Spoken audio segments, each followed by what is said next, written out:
This is WarCry.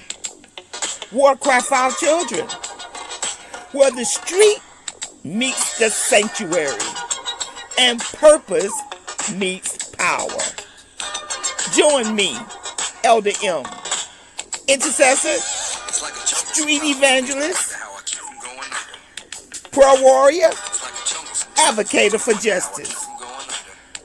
We stand in the gap in the streets, in the courtyards, in the schoolyards, in the church, and on the block. This ain't just prayer. It's intercession. It's advocacy. We deal with real problems. Criminal justice, social justice, gun violence, social media, catfishing, human trafficking, mental illness, education disparities. We deal with it all here on WarCry. Our community has a voice. It's called WarCry. Each week, we link arms with community leaders, educators, pastors, parents calling out injustice. This is WarCry. This is not just a podcast. It's more than a moment. This is a movement. Join us. Let's give a voice to the problem and be the solution. I'm trying not to lose my head. It's like a jungle sometimes. It makes me wonder how I keep on going. WarCry. We're going to speak out for our children. Let freedom ring? No. There cannot be freedom until there's justice. WarCry, join us Mondays, 11 a.m. I'm just about to lose my mind. This is WarCry. They're trying to turn time back. But let us get out and give a voice to the problem. This is WarCry. Join us, be with us, or be gone. Don't push us. This is WarCry. Trying not to lose my head. It's like a jungle sometimes. It makes me wonder how I keep from going under. We're not going under. This is WarCry.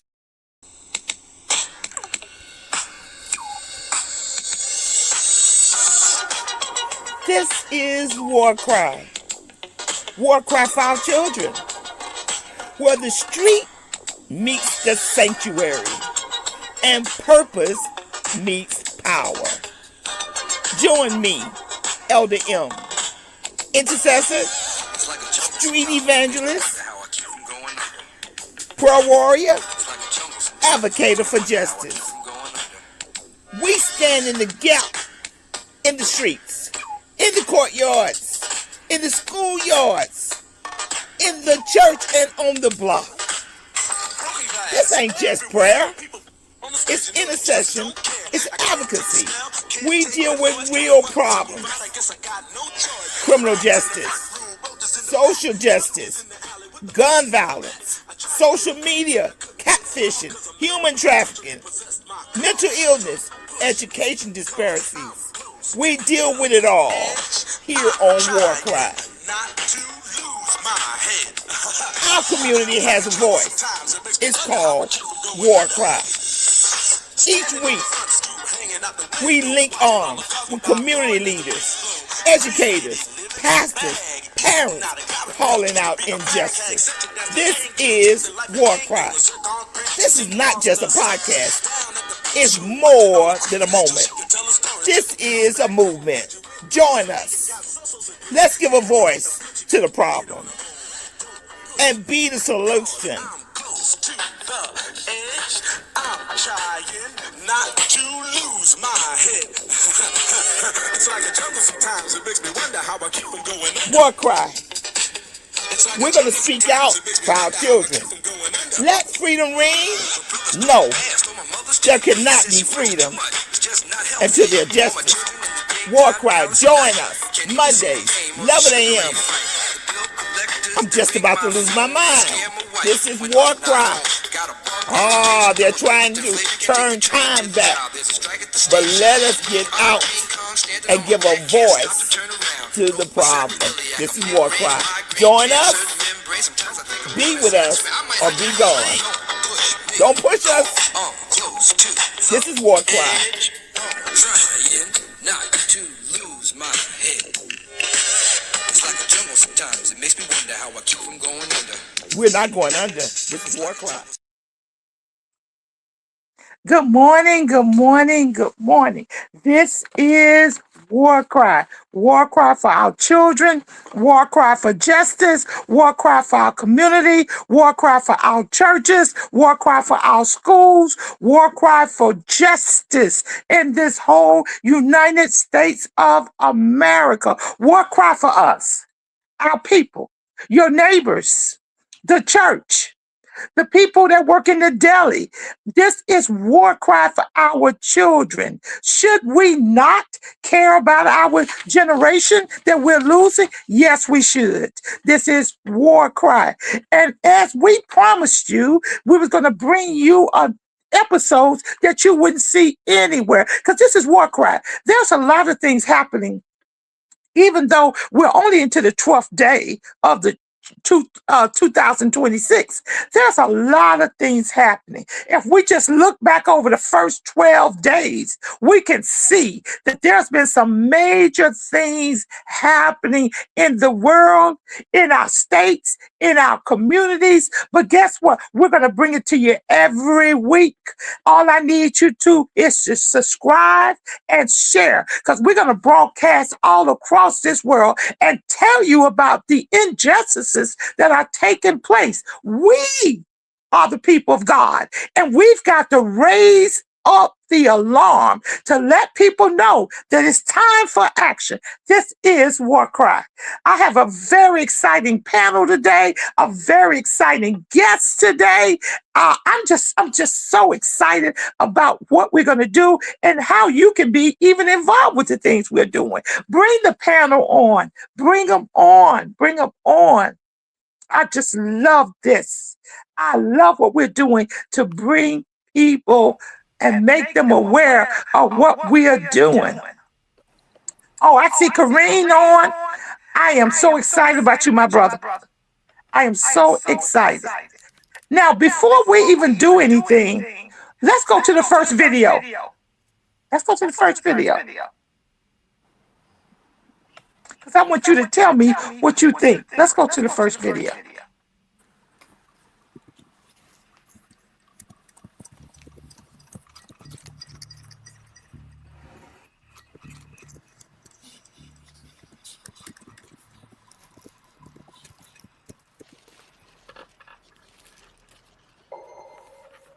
On an average day, 93 Americans are killed with guns. Thoughts and prayers do not stop gun violence. Our voices do. Speak out.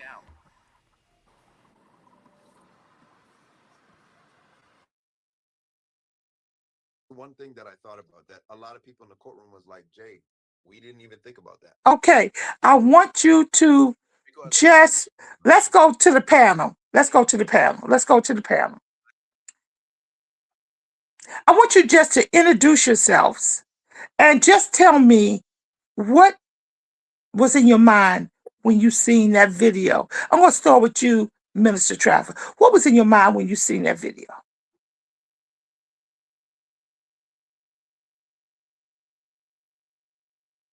Minister Travis. Yes, good morning. It was just it was disturbing, it was alarming, but unfortunately I can't say that I was surprised. Because things like this happen all over the United States, but we don't know about those things because for whatever reasons, and we know that they're kept hidden from us. And thank God for shows like this, that this can be exposed and people can get an understanding about what is going on, why it's going on, and what can we do to solve the problem or at least help with the problem. But to have it put out here that people can see it and people can absorb it and people can analyze it, it's more than we had before. It's more. And Not. that's what WarCry is, networking, bringing to your attention and helping. Okay, I love this couple, the pastor and his wife. This is so great. I'm going to let you come on and introduce yourselves and tell me what you do think about the video. Good morning, Miss Montgomery, and good morning, panel. I'm Nefertiti Anfa Lashley, attorney, community justice attorney with the Legal Aid Society. And I am her extraordinary husband, who is Yes.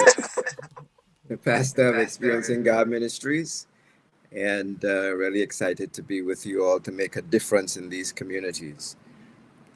Now, we cannot see the video. We're seeing just a white page.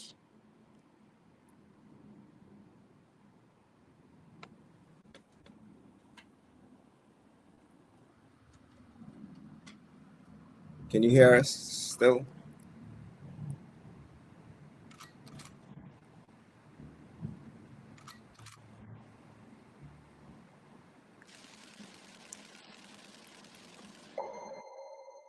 On an average day, 93 Americans are killed with guns.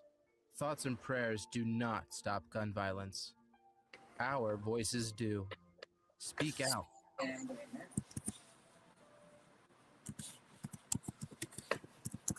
Could you hear it? Could you hear it? Yeah, we heard it, but we can't see anything, but we heard a voice talking about gun violence. Okay. We're going to go on and let them work that out. But when we speak of, when you hear the word gun violence, what exactly do you think about? What exactly do you think about when you hear the word gun violence? What do you think about? Well, it is definitely a disease. And one of the things, what I do as a community justice attorney, I work with various cure violence sites. And cure violence, the essence of cure violence is treating gun violence as a disease. And I think that's very important, that gun violence is not intrinsic to the person, right? It is a product of a lot of things: systemic racism, which is tied into economics, and the reason why the economics are the way they are, especially in our communities. So I think it's very important. When I hear gun violence, the first thing I think of is that this is a disease, and it is a disease that can be cured. Great. Okay, Pastor, do you think that the church should be involved with assisting in the cure of this disease, gun violence? I think the church is definitely the medication. I think there's a whole lot of stuff that's going on out there, but especially in difficult neighborhoods, Black neighborhoods, the church has played a medicinal role in bringing the community together. When we go through some communities, you'll find that there are these extraordinary, huge groups of people gathering together to worship, and then there are smaller amounts.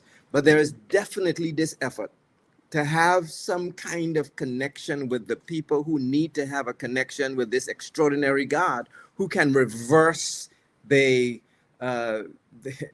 poison in our neighborhoods that takes away our sense of identity and being and all of that stuff. We need to be a people who can be what God has called us to be, and therefore the church is medicinal to make that happen. Absolutely. Minister Trevor, what do you think the children experience when we have to do gun lockdowns? Or we used to do fire drills, but when we have to do gun drills, what are some of the feelings that you think the children experience? Well, I think that the children probably experience a lot of anxiety, of flashbacks of things that are happening in their community. It creates it creates anxiety, it creates nervousness. And when things like that happen, the children cannot focus, they can't learn, they can't adequately take in the information that the teacher is telling them, because their mind is going back to that. Their safety is now broken. They feel that someone could come in at any time and do something, and now their safety is now insecure. They're not secure about their safety.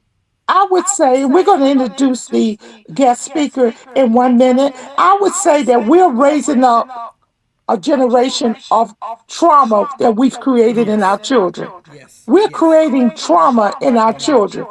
Our Yes. children are faced with words like lockdown, active shooter, so, lock the door, turn the lights off, stay quiet, cut your cell phones off. They're faced with trauma that we were not faced with. Instead of fire drills, we got gun drills. And this is promoting a society or a generation of fear. Right. Now, I want to introduce to you our guest speaker, Kareem Nelson, outstanding Black man who's trying to work with our community to bring about changes based upon his own pain. See, sometimes when we go through stuff, we've got to actually reach back and help others. Many of us can start addressing this problem, but a lot of us don't even do the work. We don't do the work. We don't do the work at all. Now, before he comes on, let's bring the second video. Let's see if we can get the second video on the screen.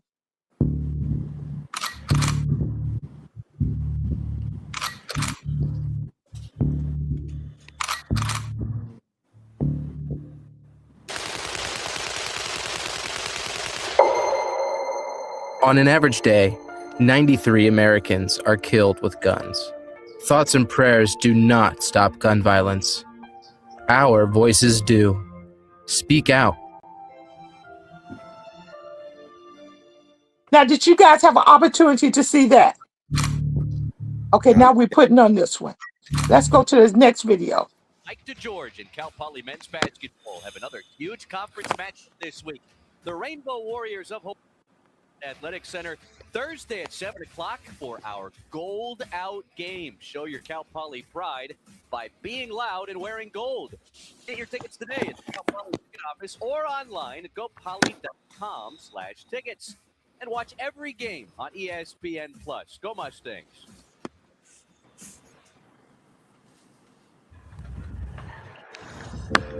At Canarsie Educational Campus in Brooklyn, the lesson plan for students is a little different today. Let me ask y'all a question. What today is perpetuating the violence amongst y'all? These students are learning about gang life from those who know it best. Some of the crack cocaine at 12 years old. I was a follower. I had a low self-esteem for things that I thought we fit in. Being in a gang offered Kareem Nelson glory, friendship, and he thought some protection. I went to Baltimore selling drugs, thinking I was the toughest dude in the world. I got into it with a guy, right? Ultimately got shot. That's what put him in this wheelchair, and eventually it's part of what turned his life around. And I escaped with my life. And that night on, I said, I don't want kids to ever have to go through what I went through. 7 years ago, he founded Wheelchairs Against Guns, going into schools around New York City with former gang members, trying to prevent students from making the same decisions they did. Every day there's kids getting recruited. Every day there's new gangs being made up. Why are schools an easy place for gang members to recruit, new people? One, their parents aren't around. Two, right there, the kids are most impressionable. This is where they find themselves. And the gang members know that. So they're like, yo, we're gonna go to the schools. 45% of students across America report having gangs and gang members in their schools. The CDC says just over 3/4 of all school homicides are the result of a single act of one-on-one violence, often gang-related or the result of, quote, interpersonal disputes. Yo, me and you was in the street and I just bumped you, right? What would that cause? Conflict. A what? A conflict. A conflict, right? You know why I was shocked? Because I didn't know how to resolve my conflicts. Through teaching better conflict resolution skills, giving students an awareness of self-esteem's role in potential gang interest, and by offering up a first-hand account of where gang life leads you. And I had to beg for my life. Wheelchairs Against Guns hopes to reduce the grip gangs have on some students in America. For The Race, I'm Alicia Nieves. Now, I would like to introduce you to Mr. Kareem Nelson, the founder of Wheelchairs Against Guns. My brother, you've got the front stage. Good morning, everybody. Good morning. Good morning. Um, like I said, my name is Kareem Nelson. I found executive director of Wheelchairs Against Guns. Um, Wheelchairs Against Guns was birthed in, I believe, 2013, 2014. And ever since then, I've been in the fight to, try to change this narrative with the guns in our communities. Um, we start by like the host said, we start by going into the schools because, like I said, the gangs feel that that's where they're most impressionable. I believe that's where they're most impressionable. But just a brief story about my life, so you could get where I'm come from. Um, I was born in New York City to Sharice Jackson, Michael Nelson. Um, I was a I'm the only child. I was a spoiled child.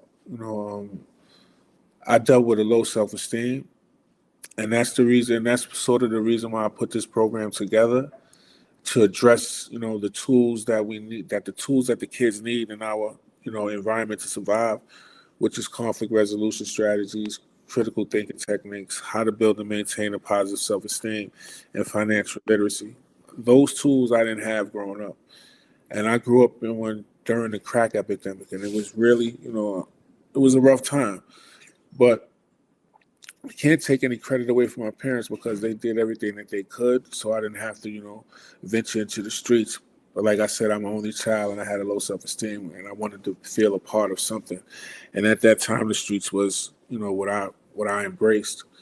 I'm not proud of it, but I don't have any regrets because even though being shot, it gave me the opportunity to, come back to my neighborhoods and give the kids what I didn't have. So that's Now, pretty much Kareem, let me it. come in and ask a question, and then we'll Okay. let you continue. Did you feel that you was pressured? That people that you were being pressured at school, you was being pressured in the streets, that you were being pressured to become a part of something? Yeah, I did feel the pressure, but it was more or less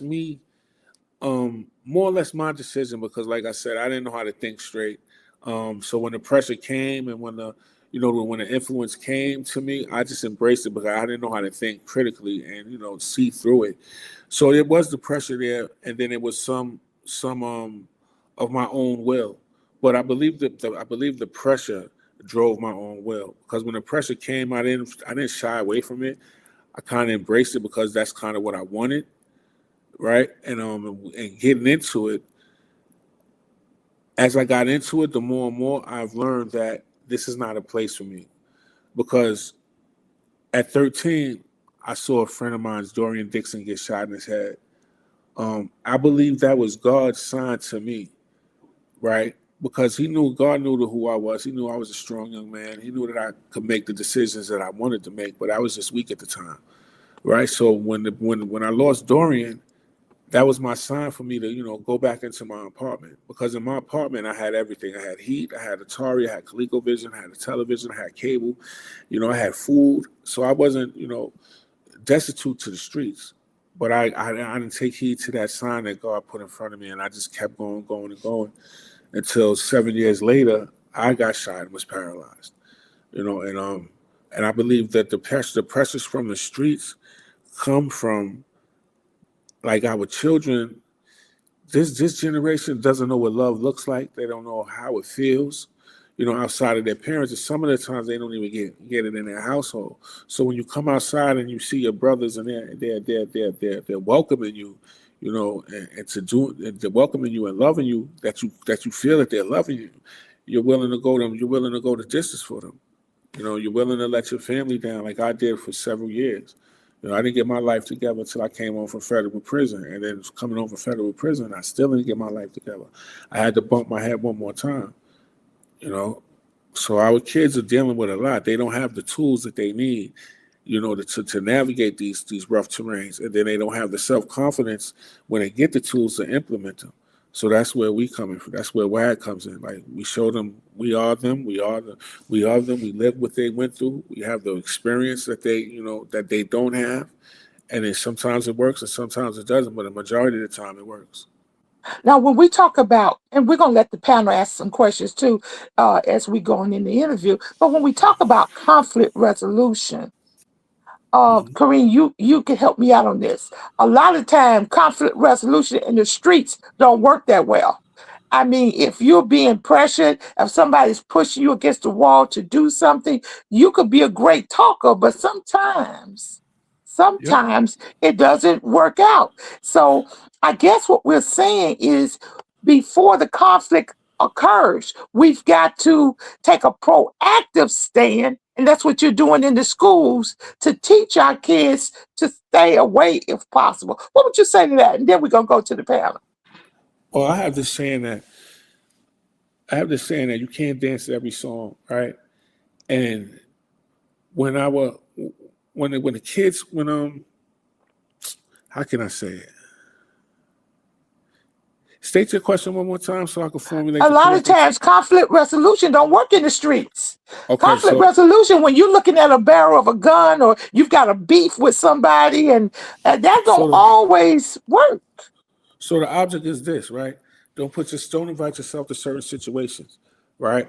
So if you know that and when you're in school, after school, let's just say the Bloods are on 49th Street and they're recruiting, right? Do you take that route home? Right? You have to act. A lot of these times, these kids put themselves in positions where they don't have to be. You go to school, you go home.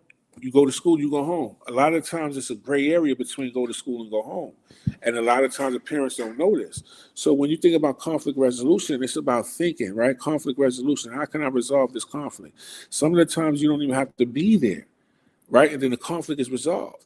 A lot of the times these kids hang around with the bad kid, and then they put themselves in a situation where it's unavoidable. Like you said, sometimes you could be the greatest you could be the greatest talker, but you're still going to find yourself in that position at that time. So what you have to do is you have to look at the whole terrain. We give them the big picture. Look at the whole terrain, and weigh your pros and cons. Is it safe to be there? Is it safe to hang with this person? Is it safe to be around these people? Should I just go home? A lot of the times the kids don't have the self-esteem to answer these questions, right? So a lot of times when we find our kids in these situations where they lose their lives, it's mostly because they didn't have the self-esteem to say no. So when we come in and we share with them our stories and our plights and how we are today and how we use these tools today, it resonates with them, right? Okay, so he got shot before and he's alive now. Maybe I should listen to him because he's alive. He didn't die, right? The bullet didn't take him. So maybe he does have something that is valuable for me to listen to.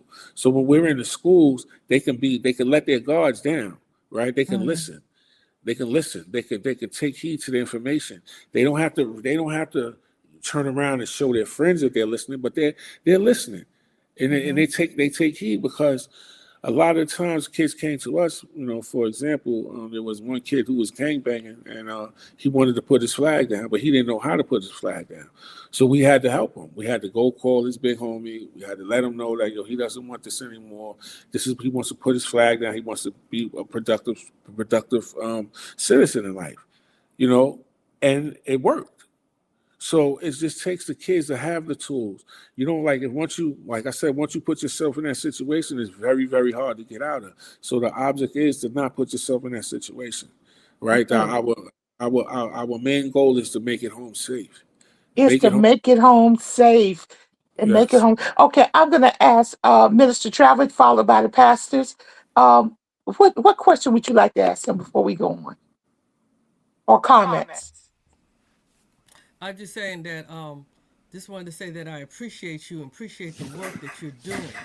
I think it's so essential in the school system because I worked as an administrator in the school system for many years, and this is so essential of what you are saying.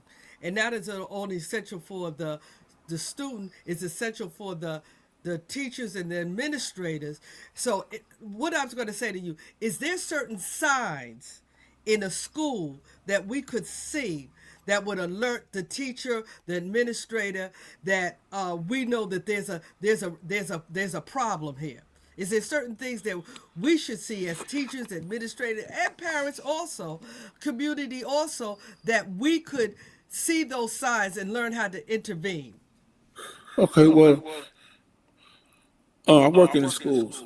So, most of the times when the kids are in the schools, how I identify the ones that are troublesome is you got to look for the ones that are not hanging in the classroom, that are not in the class, that are constantly in the stairways, that are smoking, that are vaping, that are walking around, throwing up gang signs, because it's very obvious. Like, it's not something that you cannot see or pick up on, especially if you're in the school, right? And you're in the school with these kids, and you have a relationship with them to some degree, right? And you can see when a kid is not doing what they're supposed to, right? He's running around, he's laughing, he's joking, he's trying to fit in. When it comes into usually when the kids come into the class, they always want to sit in the back of the class, So those are signs right there. Like, you have to pick up on if you constantly run into a kid and he's cutting class. Why are you not in class? What's wrong? You might find out that he has something, a strife with the teacher. So now we have to work it out. Like, you having a beef with this teacher and you're not going to class. It's not going to harm the teacher. It's going to harm you. So what you have to do is you have to learn how to think, put things to the back, and concentrate what's most important to you.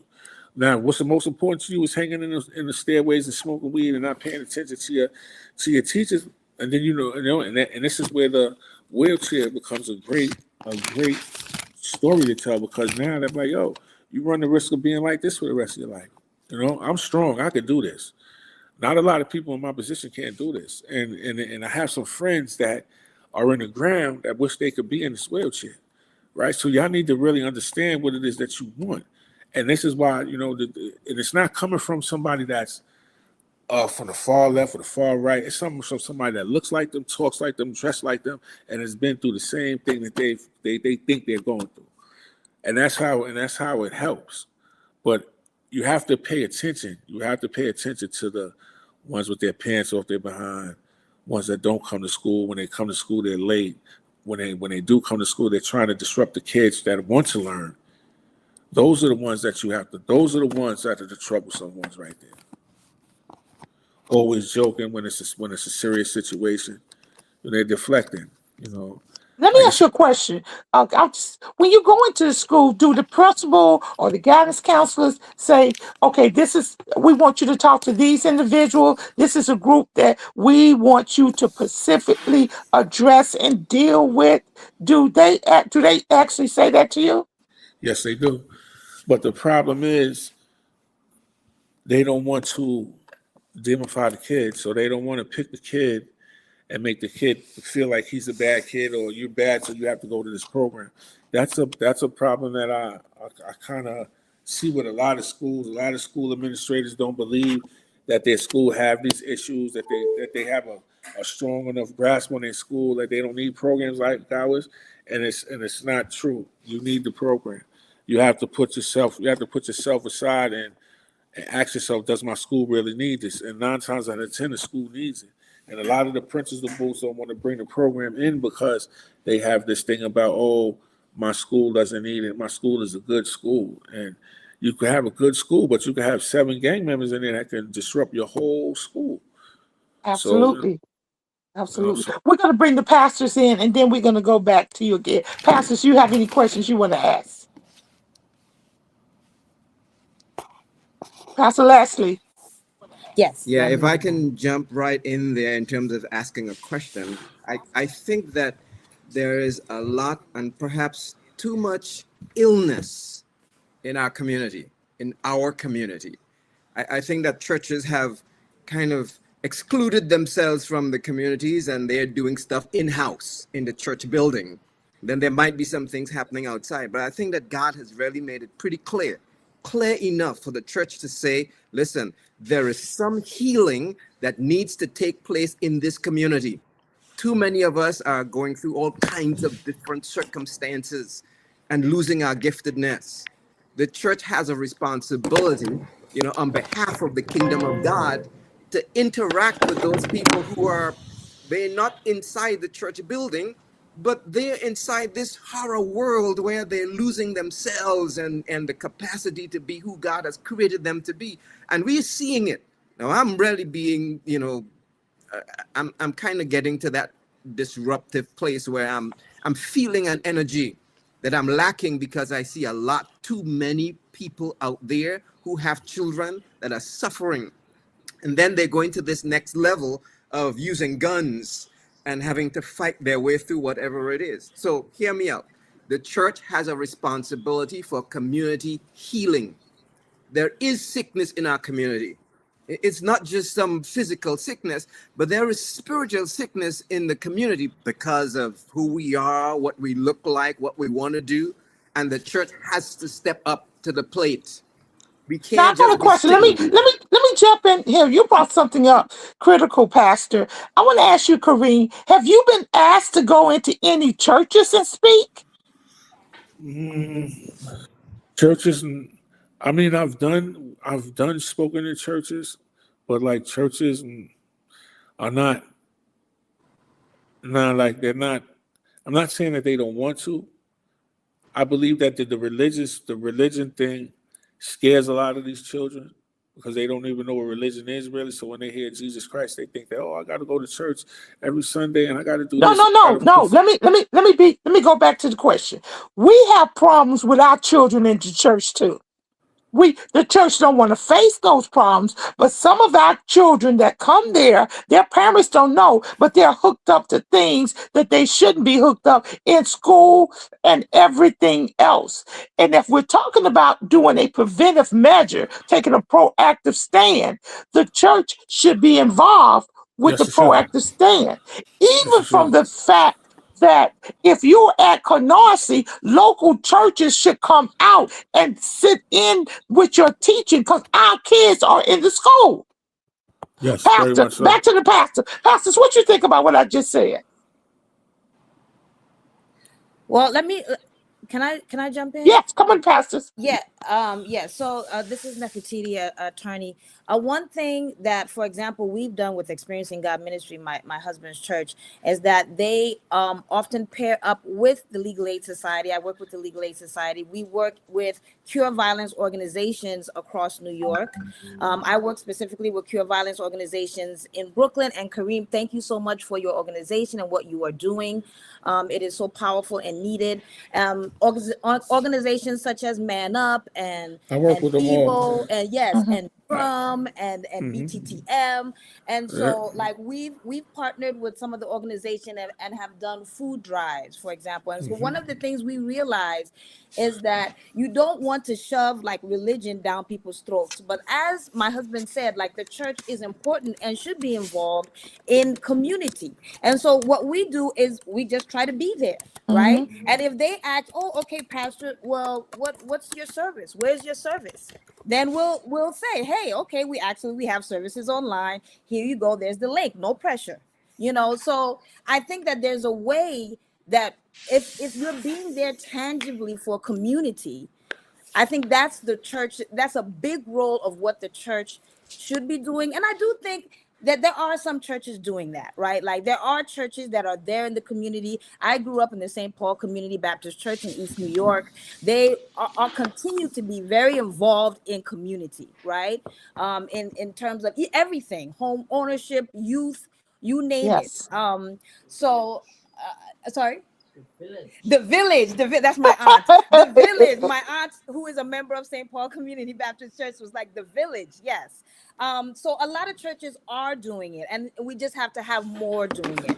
Yeah, I guess, and I don't want to cut you off, but I need to say this. I guess my concern is that not so much as pushing religion down on our teens, but making the teens in the church aware of critical thinking, aware of conflict resolution. These things we're not teaching in the church. We rely on the public school systems to bring these programs up. That's what I'm saying, is that when we have organizations like Kareem to go in and give a class and say, you don't have to actually be pressured this way. This is how we do conflict resolution. This is how we do critical thinking. This is how we do negotiations. If someone is doing this, say something about it. Period. I think there is a separation between state and church, but I think the church still needs to bring these types of programs into the sanctuary. Period. Yes, it's a community thing, but we need to be teaching our kids. Some of our kids, such as Kareem, he came from a good home. He came. I don't know what his participation was in the church, but some of our kids are being pulled away into these areas because we don't teach these things. Period.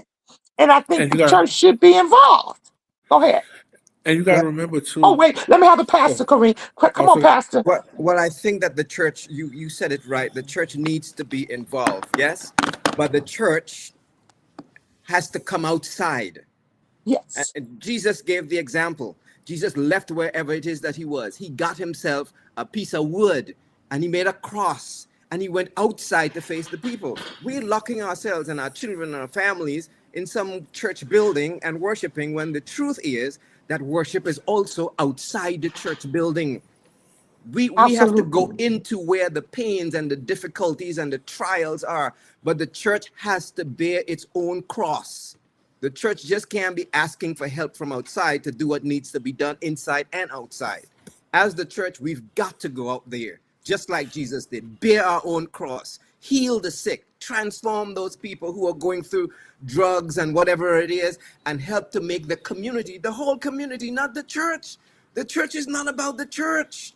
The church is about the community where Jesus went with his cross. So what the church needs to do, saints, is to carry their own cross into the community so that we can make a difference, so that people everywhere, whatever the color of their skin, what their issues are, can be helped to have life in all its abundance. We can't just sit inside and think it's going to happen.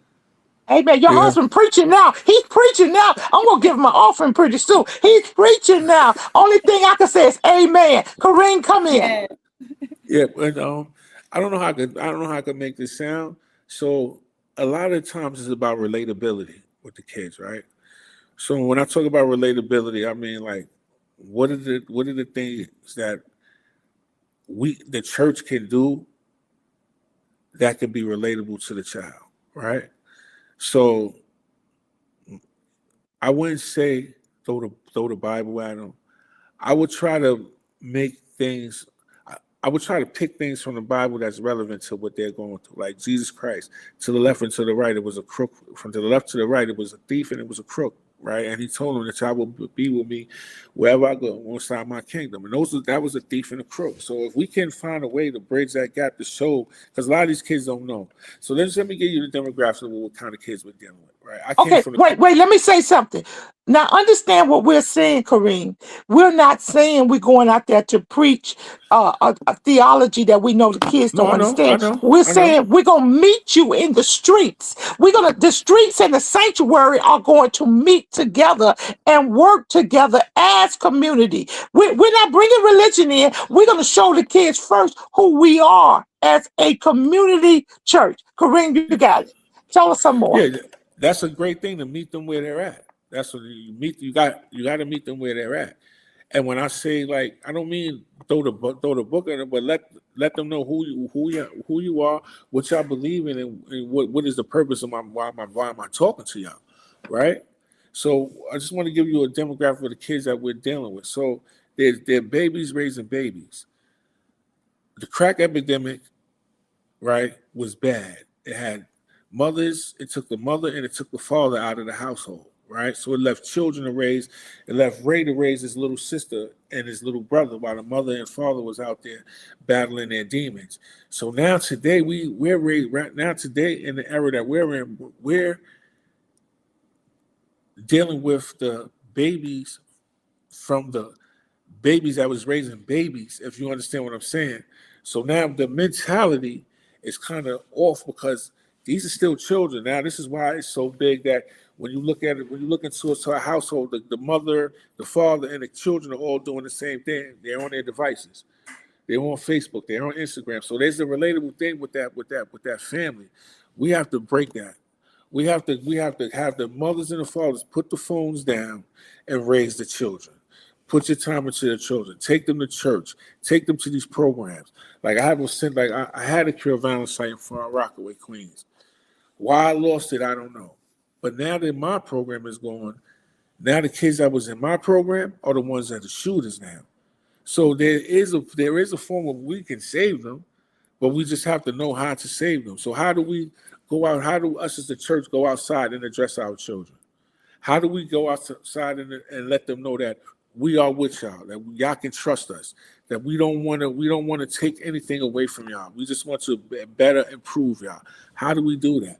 We have to send people into the community that are of them. Like they might see Pastor, right? And be, oh man, Pastor ain't never been through nothing. He got a good life. Not knowing that Pastor probably was one of the worst people in his community when he was outside, like they like to say. So we have to find a way to be relatable to them. Once we get the relatability to them, I believe they're ours. Because that's how I operate. Once I get them to understand that I'm relatable, that you could tell me anything and it'll stay here, and that I will help you to with my last dime, they will continue to come to us. But if we don't find that relatable bridge to get to them, it's a done deal. And it's hard because they have like our battle is against the rappers, the pills, the drugs, the clothes, the TV. This is our competition. This is all the people that we have to fight with to get to our children. And it's not an easy thing. So when we think about coming outside and bringing the church to them, it's not going to be an easy thing. We have to strategize and really figure a way out how we can reach them. You know, Now, Kareem, I want to ask you a question. You said that you had a site and you no longer have the site, and that the youth that you were instructing, some of them have went back to the streets.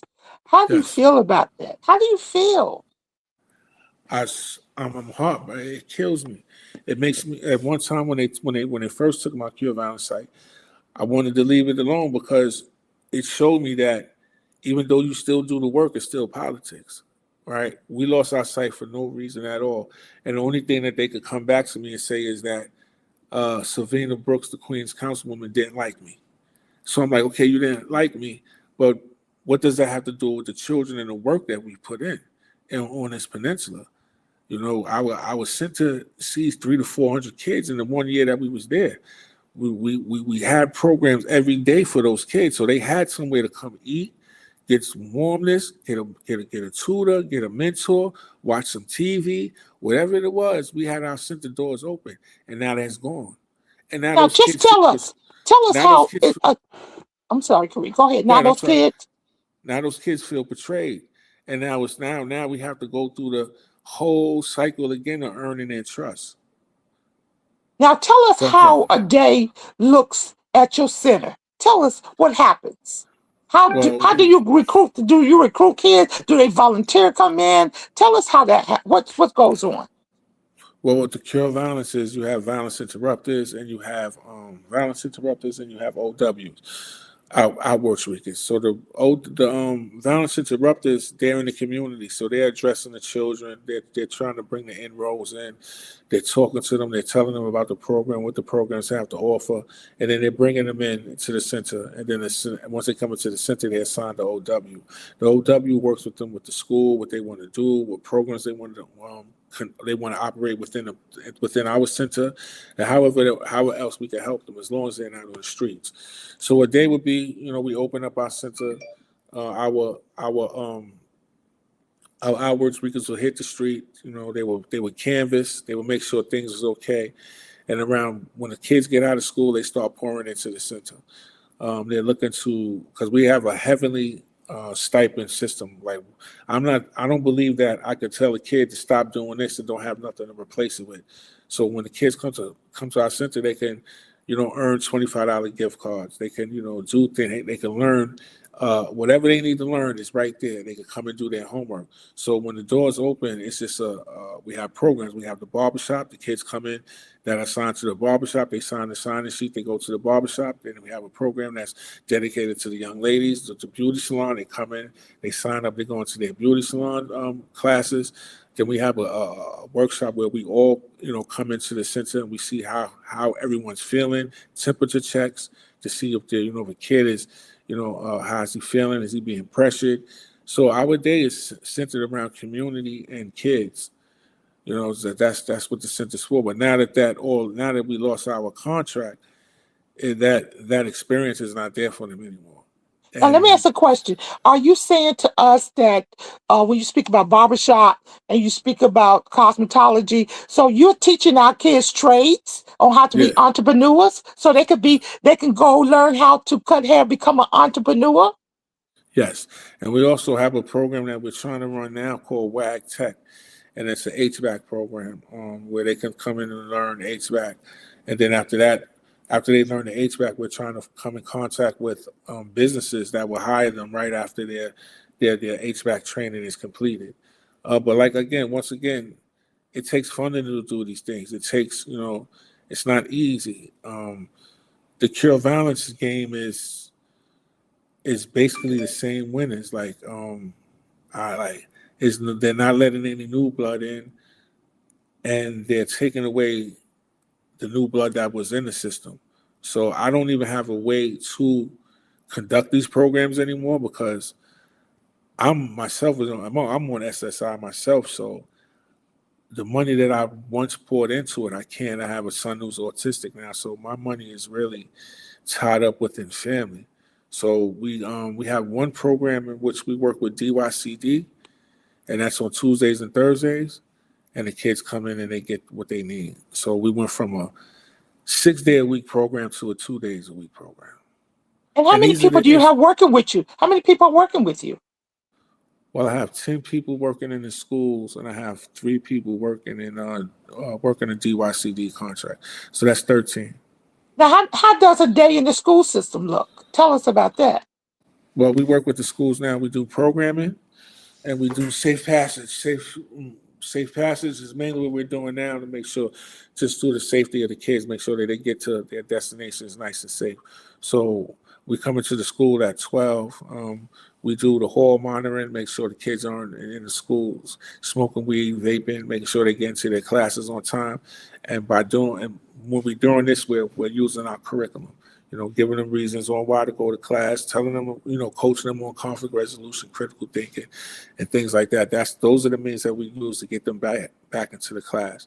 And then after school, where we have the team on ground at the hot spots, looking for the people that are recruiting, looking for the kids that want to just linger around and smoke weed and vape. So we keep a smooth system where there's no violence. We try to address the violence before it happens. And we try to get the kids to not want to be a part of the violence. We appreciate you. I'm going to tell you, I appreciate your work so much. We're going to let Minister Patton come in. Do you have any questions, Minister Patton?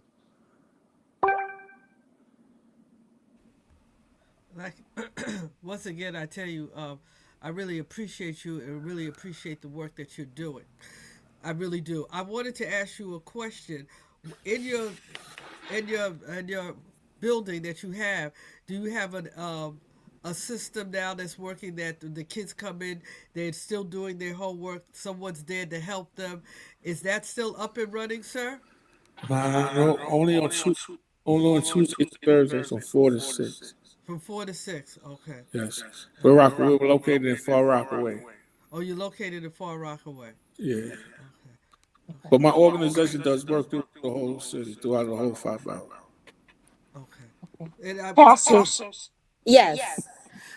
I'm sorry. I wanted to just jump in. Thank you so much for the work that you do, Kareem. I just wanted to talk a little bit about the work that I do. And if anyone is watching and thinking, well, I have a young person that I'd like to get involved in some of these programs. So I'm an attorney and I work with a team of people. We work with cure violence organizations across the city. I myself specifically, I work in Brooklyn, but we have attorneys that work with cure violence sites all across the boroughs.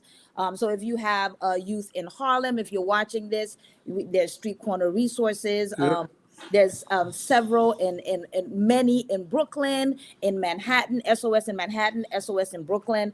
I work with SOS Bed-Stuy and Crown Heights, and like I said before, Drum and Man Up and Bevo and all these different sites. And they all have, I think one of the questions Minister Patton was asking, they have education, people who work on education and job training for the participants. So they help them get jobs, they help them get education. One of the many amazing success stories that we've had, and of course, like no names or identifying characteristics, but this person went from being in a gang to now having an amazing job, an apartment, taking care of their child and family. And I'm so proud to have like a connection to that. Like, you know, what we do as an attorney, we're the legal wraparound services. So they have social workers, they have clinicians, they have therapy, mentorship. And for example, there was a youth who wanted to be a security guard, and they kept turning the youth down because even though the youth has turned their life around, they still have a record. So myself and somebody from the site, we had to actually go to the hearing and just really convince the judge that this young person needed a second chance. And the young person was able to get their security license, maintain it, and is doing amazing. And this is just one of many success stories of the sites. Gun violence has actually been decreasing since 2012, since the first cure violence site was formalized in New York City. It's, you know, cure violence started in Chicago and then was brought, you know, in 2012 to New York City. But from 2012 to 2024, the number of shootings has actually decreased dramatically. The New York comptroller has data statistics, I think 1,547 less shootings, and they attribute these less shootings not just to the impacts. Of course, we acknowledge NYPD and we do work. They have community police that we work with, the sites, but the community violence intervention, the crisis management system and the cure violence sites, they have done an amazing job. I know Miss Montgomery, you know, Sister Coco and her organization, Both Sides of the Violence. They just do an amazing job in really mentoring kids. And myself, I have an organization, in addition to being an attorney, I have an organization, Empower Healing Arts, where I do self-esteem and art courses for youth, for them to really understand who they are and be confident in who they are. And a lot of that, I think, has to do with knowing our history. Because I think what happens now is that people try to convince us that we're in this state, Black communities, because of something of our own doing, and that's not the case. Now, yes, it's important for us to have self-responsibility, but it's important for us to know how we got here. It's important for us to know the history of redlining, right? And the fact that Black soldiers were coming home from World War II and were not getting houses, and white soldiers were getting houses. It's important for us to know that our Black communities were built on toxic waste dumps, right, around railway lines and highways. And the reason why that Black communities are where we are economically is because of systemic racism. And then when we have that foundation, we can understand, okay, so no matter who is trying to make us feel like violence and poverty is intrinsic to us, it is not, and we can rise above it. And I have a question. I have a question. Yeah. I am so proud of you. You know, girl, you're my girl. I'm keeping it professional, doctor. Why do you say that gun violence is a disease? Why? do you think you say it's a disease? Yes, because like a disease, it can spread, and like a disease, it's not something we're born with, right? We acquire it because of the environment, and our environment in this country over the years has been a product of systemic racism in terms of economics, right? Every time Black communities would get ahead and we would have our own schools, have our own businesses, various racist incidents have, torn it down. And it's not just what happened in Tulsa, Oklahoma, which I teach to our young people, because a lot of our young people don't even know that, right? The burning of Black Wall Street. But that happened over 100 different times across the country and different and towns. And when I tell young people that, their eyes are open, like, wow, like we are not just I think that what people like us to think, the society at large, is that we're lazy or whatever. No, we built this country, right? We built this country. And then after slavery, what was supposed to be a time of reconstruction ended up being another time of restriction and Jim Crow laws, where we were restricted as to where we can move, where we can go. People, Black Now, people. Dr. Lashley, you know I love you, right? But I feel that it's our kids, and I'm gonna bring you in, Kareem. It's our children making bad choices. Now, some of those choices they're forced to make based on their social culture, their environment, the economics in their life, but the choice is ours. We can either have the disease or not have the disease. And Yes. I am not saying that I don't understand, but I do not want to keep giving our people an excuse to get a get out of jail card with. Right. Yeah, So can I that's what just I say don't. one, can I just say one last thing? So I just Yeah. want to say it's not an excuse. What I want to do is have the young people understand that, because once they understand that they are not intrinsically bad, that this is our history, then they can make better choices and say, oh, wait a second.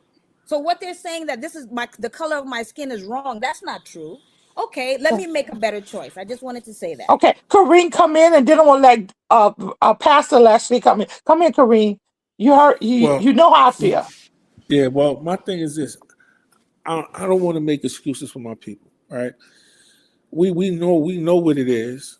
We see what it is. We can verbally or we verbally can say what it is. So when we think about Jim Crow and we think about all the things that are set a place us to hold us back, we're in a time now where we can say F that, what happened back then. Let's get our thoughts together and move forward. So now what the disease is, it is a disease because you have to be some sort of sick to want to pick up a gun and harm somebody that looks like you, right? Our kids don't know no better. So this is why they're doing it. They don't know how special they are.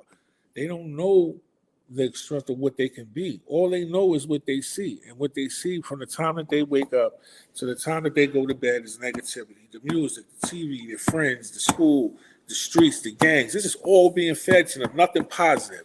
So how can we expect them to not be affected by this disease when they hear nothing but the negative? There's nothing really positive being poured into them.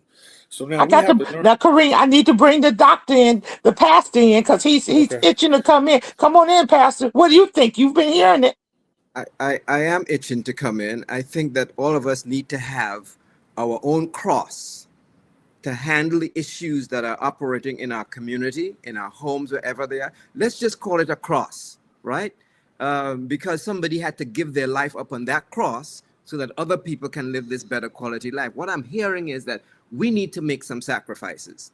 As the people sitting around in this room, we got to make the sacrifice so that the people who are falling by the wayside and being kicked to the curb and ending up in prison cells and all of that stuff, they can get the attention that we can give them with our cross. If we bear our cross, if we say, you know what, this is hard, this is difficult, but I'm going to go out there and I'm going to help somebody else get to where they need to go, that's bearing your cross. We can't just be sitting down in a church and think that everything is going to work out. It's not going to work that way. How it's going to work is realizing that our communities are sick and they need some kind of medicinal intervention That's our Well, cross. okay, Pastor, I got to come in. Um, got to ask the hard question. If in fact what you're saying is true, and I believe it because you're saying it with passion, then why is it that so many of us don't go back like Brother Kareem did to give to help our community out? See, he took what happened in his life and he's turned it into a positive thing to help us. Why do you think that people don't give any money, they don't support, and they don't help? And black people have the mindset. See, we do a lot of talking. We do a lot of talk. We good for talking, but when it comes to action, we don't do it. We're good for copying off other people, but we're not good for helping other people. So why is it that the church has this illusion with the haves and the have-nots? The urban areas is the have-nots. The have is the one that lives somewhere upstate or somewhere in a nice community, and they don't give to our urban areas where we need the help. Pastor. The right path. I think you're on the right track. I think that there are churches that have not reached out sufficiently to God to tap into the Almighty to find out, God, what is it that I need to do here so that we can bring people to a knowledge of who you are so that they can have this better quality life. I think the church is having church, but I don't know that the church is really reaching out to this power being, which is the one who has created the world that we live in, and saying, God, we need some help. We need your intervention. Here I am, God, use me. Because we staying indoors, we dressing up and we looking good, but there are too many people who are dying both outside the church and inside the church that we need to do what we need to do. We can't just be sitting on a pew and think that people are just going to rise up and have their way. We need to allow God to minister his power in and through us so that the community can have the life that it needs to have and have it in all its abundance. And Absolutely. Go ahead. I would say a lot of us are going through stuff, right? I think there are a lot of us who are suffering, who maybe want to help, right? They want to follow in Kareem's footsteps. They want to help, but they are so burdened by everything. They may be taking care of their mother while trying to take care of the kids and trying to take care of a nephew and a niece, and especially there's a lot of Black women. There's a lot on Black women and Black mothers' shoulders. So I think that there are a lot of people who want to help and want to follow in that footsteps. But I think first, if we find a way to alleviate the suffering of people, and like my husband was saying, if the church finds a way to tangibly help people, that can help people actually have the motivation to go out and do something. If the church is Absolutely. right. Absolutely. Kareem, we are coming to a close, but I got to ask you a question. Were the parents involved with the program that you did? Were the parents involved with that program in Far Rockaway? Yes, to some extent, but we need more parents to be involved with that. We need more parents. Like when I go I'm in school and I go after school and they have the parents teachers associate, they have the parents teachers meetings, and a lot of times the school want me to be there, and when I'm there, the parents aren't there, right? So we need our parents to step up more. We need our parents to put the devices down and start parenting their children. We need them to not be naive to think that their children aren't out here doing these things, and then when they get into the trouble, the parents are, oh, not my child, but then when it happens, it's your child. So like I said, the parents need to start frequenting more of because we were just all 29 organizations was just presented the key to the city, right, from the mayor, our old mayor Eric Adams, and I don't have those statistics yet. I tried to get them from Brother AT, but he didn't respond yet. But the statistics are Cure Violence has put a huge dent in the crime and violence that is going on in New York City, right? And with that being said, we have to have more children. We need more parents to push. We need more parents to parent their children, and we need more programs like mine to be there for them kids. And Because that, congratulations, you got the key to the city too. yes, I do. Congratulations, Wheelchair Against Guns. Now, Thank you. the other thing is there anything we can do to help you with the building that you lost in Far Rockaway? What can we do to help you? Well, Can we write a letter? Donations. Give us your. donations, Okay. donations, word of mouth, spreading the word of, letting it be known that we're out here. If you have any children that are in the Queens or for Rockaway section, send them our way. We open Tuesdays and Thursdays and can earn stipends. Give us your address. So our address in Far Rockaway is 3411 Beach Channel Drive. That's right there across the street from Bayswater Park. You'll notice the building that'll have our logo on it. Our Cash App is WAG, WAG 974. Our Zelle, if you want to use Zelle, the telephone number is 929-662-2520. I'm not good at fundraising at all.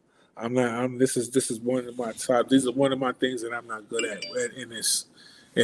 But we got to learn. You and I had a major conversation with this, and I told you that we have to learn to be better because every amount helps us out. Yes. Whether it's 10, whether it's 100, whether it's 1,000, or whether it's 1,000,000. I mean, you are out there saving lives. You and others like Common Justice. You guys are out there on the front line saving lives for our kids, just like the church save lives when they come inside the church and accept Jesus. You are saving lives too. We can't get them in the church if we can't take them off the streets, and we know what is happening. So give us your Cash App again. Let us, whatever we can do, we're going to post it on the website. We are here for you, my brother. We are here for you. Give it to us again. That's WAG 974. And I'm currently looking for a church home because I'm a Christian myself, and I just haven't found a home yet, and I'm looking for a home. Where are the pastor's church? Where's your church located, Pastor? Well, Pastor?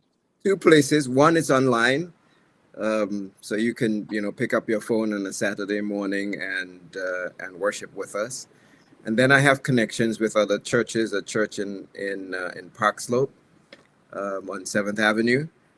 That it's happening there. Look, Pastor, I think he wants you. He wants you. So we're going to give him, text me how he can come online. Text me the Bible study, because we may have one that needs baptism. Okay. Yes. Can I just say, so he preaches at a church in Brooklyn, Ebenezer, on second Sundays. He also preaches at a church in Connecticut, and he's online as well. So we'll text you the information. Yes, Text please. it, and I will give it to him. Are you talking about Ebenezer on Powell Street? It's on Bergen. Okay, on Bergen. We're going to get you Corinne, we're going to get you the information, because if we can get you saved, we can definitely, we can definitely, but no, we're here for you, my brother. We're going to post this on that's right, but we want to give you more power. See, because you heard the Pastor Leslie, he's an activist. True, that brother is an activist. And so when the sanctuary meets the street, we have an explosion from both ways. It's about community. We thank you for coming on. We got your Cash out. Pastor, Minister Trevor, do you want to close us out in prayer? Yes, please. Please, Pastor. Lord, in the name of Jesus, as we come to you today, thanking and praising you, Lord, for touching our hearts, God. Thanking and praising you, God, for this brother here that is doing the work of the Lord. We ask you, God, as we continue with our day, as we ask you, God, as we walk through our day, to touch somebody's heart, God, to cover us with the blood, to let us know and put up our discerning so we will know those that needs to hear a word from the Lord. And that hearing could be that they need food, they need money, they need direction. But we're here to be your servant. What shall you have us to do today, God? Because we're here to serve you. We thank and praise you for touching our lives. Continue to touch our lives, because we want to be the servant of our Lord and Savior Jesus Christ. Amen. And we are praying for a day that's gun violence free. God knows. But We're praying for a day. That's right. That the statistics are 0, 0, 0. None of our kids die. I love you all. This is WarCry. We'll be back with you for another exciting episode. Remember to support. Remember to give. WarCry for our children. Our children are our inheritance. Will you protect your inheritance? Love you guys. Bye-bye. Bye-bye.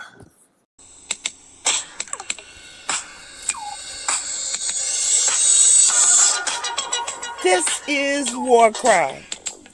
WarCry for Our Children, where the street meets the sanctuary and purpose meets power. Join me, Elder M, intercessor, street evangelist, prayer warrior, advocator for justice. We stand in the gap in the streets, in the courtyards, in the schoolyards, in the church, and on the block. This ain't just prayer. It's intercession. It's advocacy. We deal with real problems. Criminal justice, social justice, gun violence, social media, catfishing, human trafficking, mental illness, education disparities. We deal with it all here on WarCry. Our community has a voice. It's called WarCry. Each week, we link arms with community leaders, educators, pastors, parents calling out injustice. This is WarCry. This is not just a podcast. It's more than a moment. This is a movement. Join us.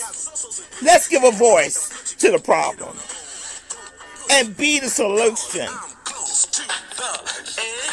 I'm trying not to lose my head. It's like a jungle sometimes. It makes me wonder how I keep on going. WarCry. We're going to speak out for our children. Let freedom ring? No. There cannot be freedom until there's justice. WarCry, join us Mondays, 11 a.m. I'm just about to lose my mind. This is WarCry. They're trying to turn time back. But let us get out and give a voice to the problem.